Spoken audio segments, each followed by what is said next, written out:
Hi hello வணக்கம் மக்களே. இன்னைக்கு நம்ம சேனல்ல ஒரு சூப்பரான சைடிஷ் தாங்க செய்ய போறோம். சீப் அண்ட் பெஸ்டா கிடைக்கிற காய்கறியை வச்சு நம்ம சூப்பரா செய்யலாங்க.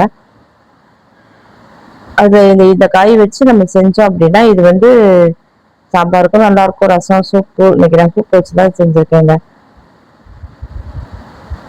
அதுக்கு ஒரு கடாயில எண்ணெய் ஊற்றி எண்ணெய் காய்ஞ்சது கொஞ்சம் சோம்பு மட்டும் போட்டிருக்கேன். கத்திரிக்காய், முருங்கைக்காய், வெங்காயம், பச்சை மிளகாய், தக்காளி எல்லாம் கட் பண்ணி எடுத்து வச்சிருக்கேன். வெங்காயம், பச்சை மிளகாய் நம்ம சேர்த்து நல்லா வதக்கிட்டு அதுக்கப்புறம் தான் நம்ம தக்காளியை போடணும். தக்காளி வந்து நம்ம வெங்காயம் கொஞ்சம் ஒரு 50% வதங்கிடணும். நம்மளுக்கு பொன்னிறமாகணுன்ற கண்டிஷன்லாம் கிடையாது. ஜஸ்ட் அது வதங்கினா நம்மளுக்கு ஓகே தான்.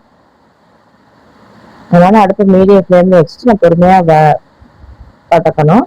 அதே மாதிரி கத்திரிக்காய் மட்டும் போட்டு வச்சு செஞ்சாலும் நல்லா இருக்கும். அதே மாதிரி முருங்கைக்காய் மட்டும் போட்டு செஞ்சாலும் நல்லா இருக்கும். சரி, நம்ம ரெண்டையும் சேர்த்து செய்யலாம் அப்படிங்கிறதுனால கத்திரிக்காய் பிடிக்கிற கத்திரிக்காய் சாப்பிட்றது, முருங்கைக்காய் பிடிக்கிறவருக்கு முருங்கைக்காய் வச்சு சாப்பிட்றது ரெண்டு மெத்தட்ல நம்ம ரெண்டே ஒன்றாவே போட்டு செஞ்சுருக்கோங்க.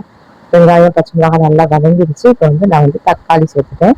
தக்காளி வந்து நான் ஒரு பெரிய தக்காளி இல்லை மீடியம் சைஸ் தக்காளி, ஒரு தக்காளி போதும். நம்மளுக்கு இது வந்து மசாலா மாதிரி தானே சேர்க்கணும், வறுவல் மாதிரி.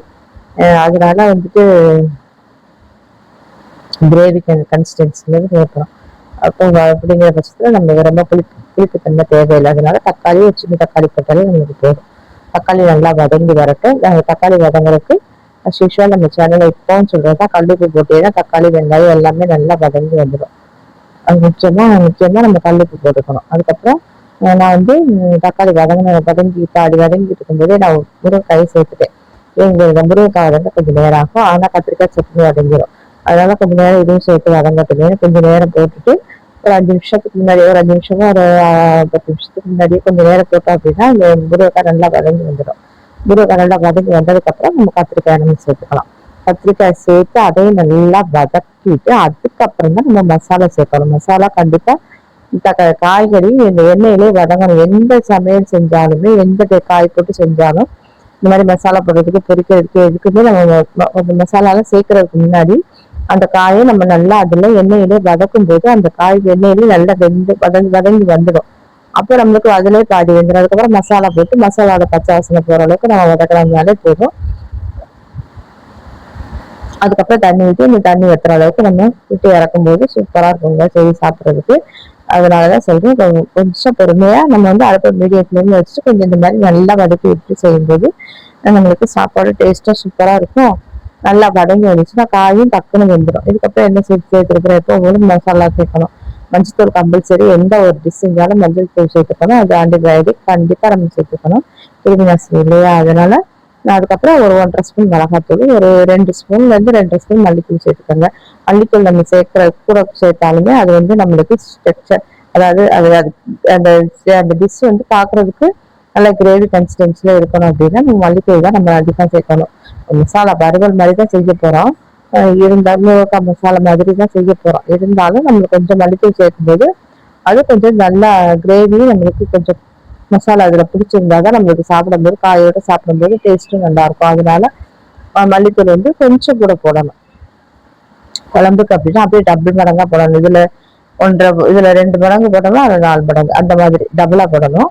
இதுக்கு வந்து கொஞ்சம் ஒரு ஸ்பூன், ஒரு அரை ஸ்பூன் முன்ன பின்னா கொஞ்சம் கூடுதலா போட்டோம் அப்படின்னாலே நம்மளுக்கு போதும். 1.5 மடங்கு போடணும். அப்பதான் கொஞ்சம் நல்லா இருக்கும். இந்த அளவுக்கு நான் நல்லா மிக்ஸ் பண்ணிட்டேங்க. தேவையான அளவு தண்ணி கூடுதலாவே நம்ம தண்ணி ஊற்றி மூடி நம்ம ஏன்னா காய் வேகணும் இல்லையா, வதக்கையில வெந்திருக்கும், இன்னும் 50% காய் வெந்திருக்காது. அப்ப அந்த காய் வேகிறதுக்கு நம்ம இந்த தண்ணி கொஞ்சம் கூடுதலா ஊற்றி நல்லா மிக்ஸ் பண்ணிட்டு நம்ம ஒரு மூடியை போட்டு மூடி வேக வச்சோம் அப்படின்னா ஒரு 10 நிமிஷம் தான். 10 நிமிஷம் மூடி போட்டுட்டு நம்ம வேக வைக்கணும். ஆனா இடையில ஒரு 3 நிமிஷத்துக்கு ஒருக்கா இடையில எடுத்து நம்ம கிளறி பார்த்துட்டே இருக்கணுங்க. ஆனா அடி பிடிச்சிடக்கூடாதுல்ல, அதனால சொல்றேன். இப்ப நீங்க இந்த இடத்துல தேங்காய் வேணும்னாலும் தேங்காய் சேர்த்துக்கலாம். தேங்காய் ஆகாது அப்படிங்கிறது இப்படி நம்மளுக்கு சாப்பிட்டு இதே குழம்புல இந்த மாதிரி போட்டு குழம்புல இப்படி சாரி சோறு போட்டு இந்த மாதிரி கொஞ்சம் கிரேவியா வச்சுட்டு ஊற்றி பரட்டி சாப்பிட்டு ஒரு முட்டை வச்சுட்டு ஒரு வத்தல் அப்பெல்லாம் பொரிச்சு வச்சுட்டு சாப்பிடலாம். இல்லை அப்படின்னா இன்னும் கொஞ்சம் நம்மளுக்கு எனக்கு சூப் வச்சிருக்கனால எனக்கு வந்து சைடிஷா தான் வேணுங்கிறதுனால நான் அந்த தண்ணியெல்லாம் இன்னும் கொஞ்சம் வத்தட்டும் தண்ணியெல்லாம் வத்த விட்டுட்டேங்க. தண்ணியெல்லாம் நல்லா வத்தி வந்துருச்சு. இப்ப நம்ம கடைசியில கருவேப்பிலை தூக்கிட்டு நம்ம உப்பு போடுவான்னு பார்த்து செக் பண்ணிக்கிறோம். இல்லைன்னா நம்ம டேபிள் சால்ட் மட்டும் சேர்த்து நல்லா மிக்ஸ் பண்ணிட்டு நம்ம அடுப்பு ஆஃப் பண்ணிடலாங்க. கருவேப்பிலை மட்டும் சேர்த்துருக்கேன். எனக்கு எல்லாமே கரெக்டா இருக்கு.